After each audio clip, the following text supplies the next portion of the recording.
অসমৰ ৰাইজ মই এই বেনাৰখন বান্ধি পেলাই মে' মাহৰ 17 তাৰিখত মই দিল্লী 31 দিনৰ সফৰত 28,500 টকা মোৰ নিজৰ খৰচ কৰি মই দিল্লী মোদী চৰকাৰৰ ওচৰত গৈছিলোঁ।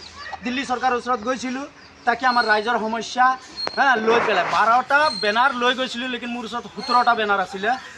4টা বেনাৰ মই সিক্ৰেট লৈ গৈছোঁ। এই 4টা বেনাৰো মই আপোনালোকৰ আমাৰ জখলাবন্ধা কলিয়াবৰ চামাগুৰিত যিমান প্ৰেছ ৰিপৰ্টাৰ আছে মই 17টা বেনাৰ মই কি কয় ৰাইজৰ মাজত প্ৰকাশ কৰিব বিচাৰি আছোঁ। তাকি মই যিটো কাম মই দিল্লী কৰিব নোৱাৰিছোঁ মই অসমত কৰিব বিচাৰি আছোঁ, অসম মিডিয়াই লৈ পেলাই। কেলৈ আমাৰ ৰাইজৰ সমস্যা, মই 6 লাখ টকা কামাইছোঁ, মই ঘৰ বাৰী একো বনা নাই। আপোনালোকে নিজে মোৰ ঘৰ বাৰীটো চাই লওক। ঘৰ বাৰীটো আপোনালোকে চাই লওক। মই এই ইটা 2-3 হাজাৰ ইটা কিনি থৈছোঁ, মই নিজে ঘৰ বনা নাই। লেকিন মই এটা স্কুলত 12টা পুলি মই নিজে হাতত কোৰ দি পেলাই মই মাজুলীৰ পৰা লৈ মই 5টা ডিষ্ট্ৰিক্টত গছপুলি মই লগাইছোঁ। গছপুলি লগাইছোঁ, কাৰো পৰা 10 টকা এটা বিচৰা নাই। আৰু মোক নালাগে, চৰকাৰৰ সহায় মোক নালাগে। কেলৈ মই নিজৰ হাতত মই দিন হাজিৰা কাম কৰি খোৱা মানুহ, যিকোনো বেপাৰ মই কৰিছোঁ। কমচে কম 10খন বেপাৰ আছে মোৰ, 10টা বেপাৰে কৰি খাওঁ। মই 400-500 মই কামাই পেলাই মই ল'ৰা ছোৱালী প্ৰতিপাল দিব পাৰোঁ। মই কাৰো পৰা 10 টকা নিবিচাৰোঁ।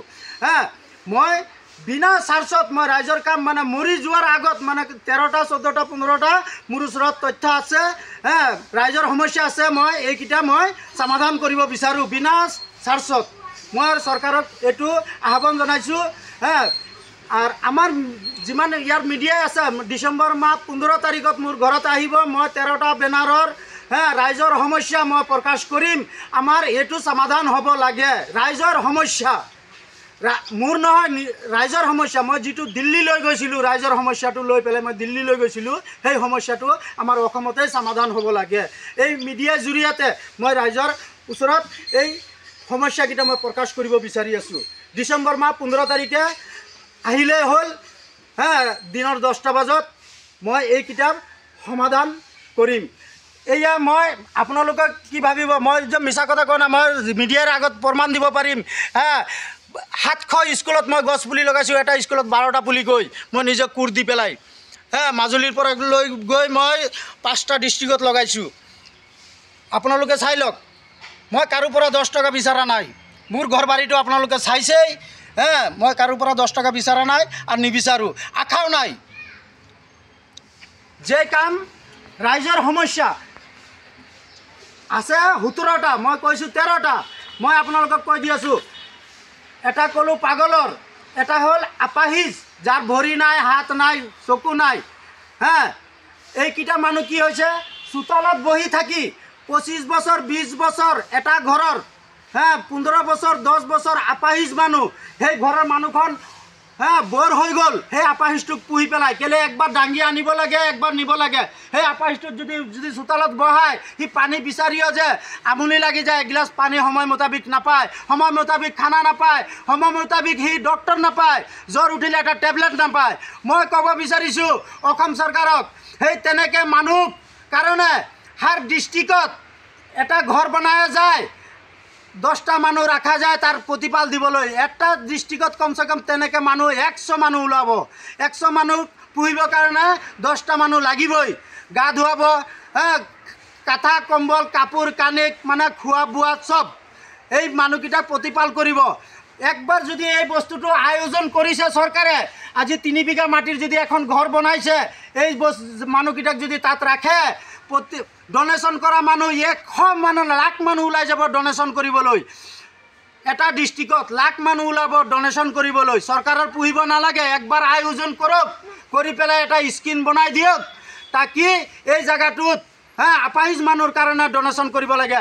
আৰু গৰীব মানুহ এটাও 10 টকা দিব, সময় মোতাবিক সেই আপাহিজ মানুহ টাইমত ভাত খাব পাৰিব, কাপোৰ পিন্ধিব পাৰিব, গা ধুব পাৰিব, চব কৰিব পাৰিব। চৰকাৰৰ 10 টকা খৰচ নহয়, ডনেশ্যনৰ পইচা দিয়ে হৈ যাব।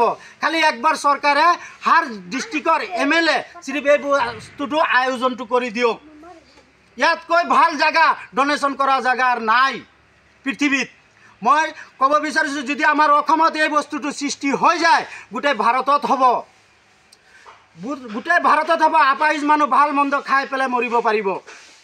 আপাহিজ সিও এটা মানুহ হয়, আজি আপা আহিছে কি বিচাৰিছে হাত ভৰি বিচাৰিছে আমি কি বিচাৰিছোঁ হিন্দীত কয় নহয় আন্ধা কিয় মাংতা है आँखें लंगड़ा क्या मांगता है पैर अच्छा इंसान क्या मांगता है पैसा সেইটোৱে কৈছোঁ যে অসমত যদি এই বস্তুটো সৃষ্টি হৈ যায় এই ৰুলটো সৃষ্টি হৈ যায় গোটেই ভাৰতৰ আপা আহি যে ভাল মন্দ খাই মৰিব পাৰিব আজি কি হৈছে এটা চোতালত বহি পেলাই সি পানী পানী চিঞৰি থাকি যায় মানুহ থাকিলে পানী পায় আৰু নাইতো গৰু ছাগলী দেখিবলৈ সেই মানুহটো পিয়াসা বহি থাকে কেতিয়া মোৰ মানুহ আহিব মোক এগিলাচ পানী দিব এইটো হ'ব নালাগে যদি ভাল কাম যদি ৰাইজে চৰকাৰে কৰিব বিচাৰে চিৰিফ মই কৈছোঁ এটা ডিষ্ট্ৰিক্টত চৰকাৰী মাটি বহুত আছে আজি 3 বিঘা মাটি যদি লৈ পেলাই এটা যদি ঘৰ বনায় তাত যদি কাটা কম্বল দিয়ে খানা পিনা একবাৰ যোগাৰ কৰি দেখক ডনেশ্যন কৰা মানুহ বহুত আছে মই গোটেই অসমটো চাইকেল মাৰি মাৰি চোতালে চোতালে ঘূৰাইছোঁ 27 বছৰত মই দুখীয়াৰ বস্তুটো মই বুজি পাওঁ হাৰ চোতালত মই গৈ পেলাই কমচে কম 100 ঘৰ ঘূৰিলে 3টা আপাইজ মানুহ পাওঁ চোতালত বহি আছে এই এক গিলাচ পানী বিচাৰি বিচাৰি আমনি লাগি গৈছে এই কথাটো কোনো বুজি নাপায় আজি কি হৈছে ভাল মানুহকহে চৰকাৰে ঘৰ দিয়ে